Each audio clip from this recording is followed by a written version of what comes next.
did what she could to stop that dragon, but in the end ended up actually gifting Moscow 5 extra gold, extra 400 on top of the 1k for dragon as well. An enemy has didn't been go the way they were slain. planning.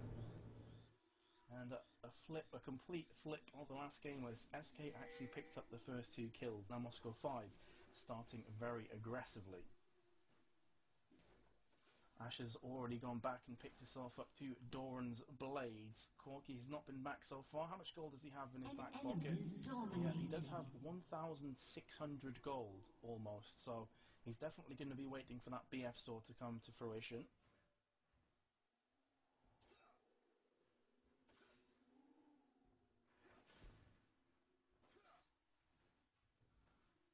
I have this really weird bug, sorry about that, I was just trying to fix it. I have this really weird bug where randomly my stream goes like, not my stream, sorry, my game goes like 2 seconds delay, and I have to keep pressing the jump to like, I apologise if I randomly stop talking. I'm just trying to rectify that one so I don't miss any of the action as it unfolds.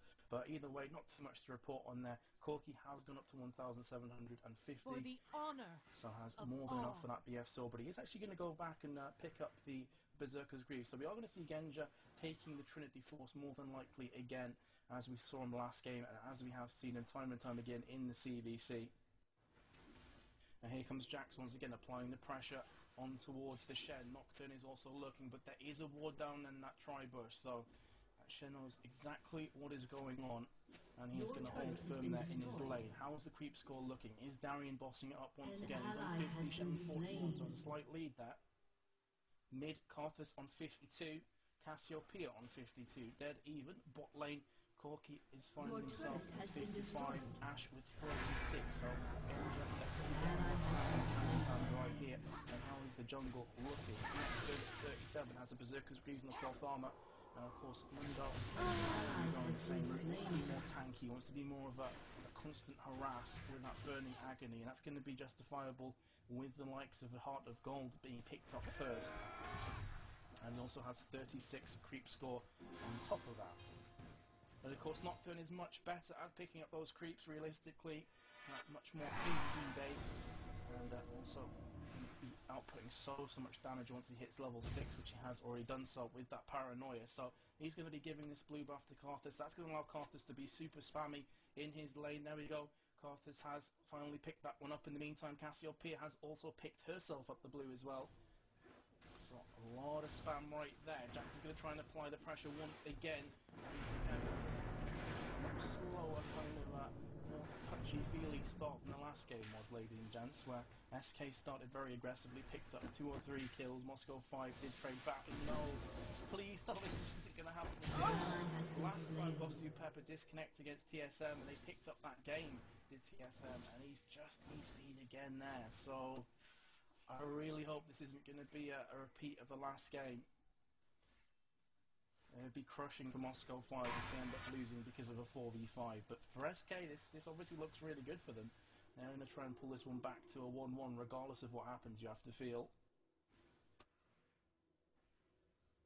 But that is going to leave Corky in all kinds of troubles here. That means he's not going to have any heals. He's not going to have any stuns coming out as well from Taric. And of course he's now going to feel like he has to buy up all the wards himself. So this really is Kazuhan's opportunity to pull herself back in this lane. She's currently at 14 even creep score behind. So if Bosu Pepper does reconnect relatively shortly, she should be able to pull herself back to even. As that Corky is going to continue to apply the pressure though. Doesn't seem to care a great deal if Taric is no longer featuring at the bot lane. And he's actually going to keep pushing as well with the ultimate. Going to try and land a few shots there onto Ash, but of course to hide the storm coming out from Janna. Ash is going to continue to farm nonetheless. Your turret has been destroyed. So, just noticed that Karthus picked up the Catalyst of the Protector. He has the Sorcerer's Shoes as well. Here comes Mundo, opting for a potential gank, but they have to be careful here because Nocturne is in that tri-bush, so this could actually backfire onto SK here if Mundo does go in. Shoots his blue buff.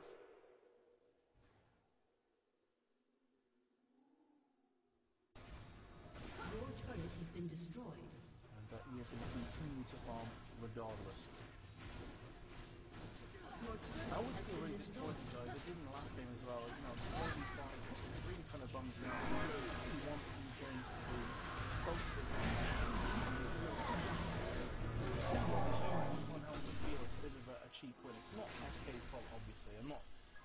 second, knocking on them, but from a spectatorial viewpoint, On you the really want to double. see that 5v5 epic, exquisite team fight kicking off towards the mid to late game, and that just simply isn't going to be the case unless Boston Pepper can make his way back in shortly.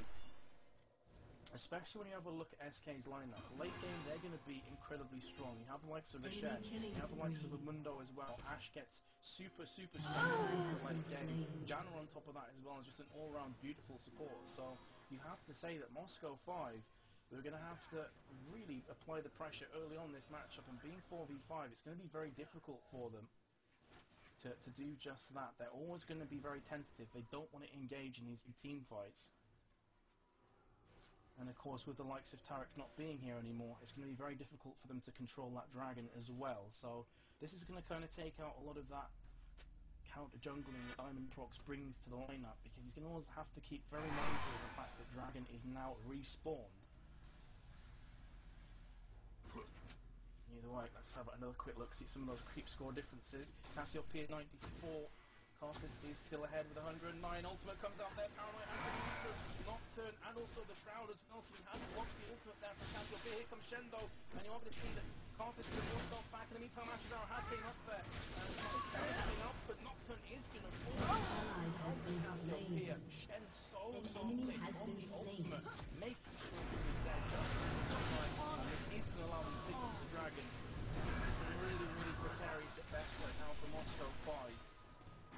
Gank attempt, ultimate was popped from Nocturne, turned out to be completely fruitless. And have also gone into the hands here of SK. Your turret has been So destroyed. that did seize the opportunity to push that top lane as much as possible. Down to the top lane, push all day Your long. turret has been He's destroyed. relatively careful though, because Shen is on his way back up. They're going to have a 2-level lead. He's just going to go ahead and recall. What's he going to be buying here? He does have, let's have a quick look, 2,250 gold. So plenty to play around with right there. But what's he going to opt to pick up here? He's going to buy the Phage outright, and the Merc Treads as well. So he's going to be tanky, going to be able to absorb some of that magical damage coming out from the likes of the Cassiopeia.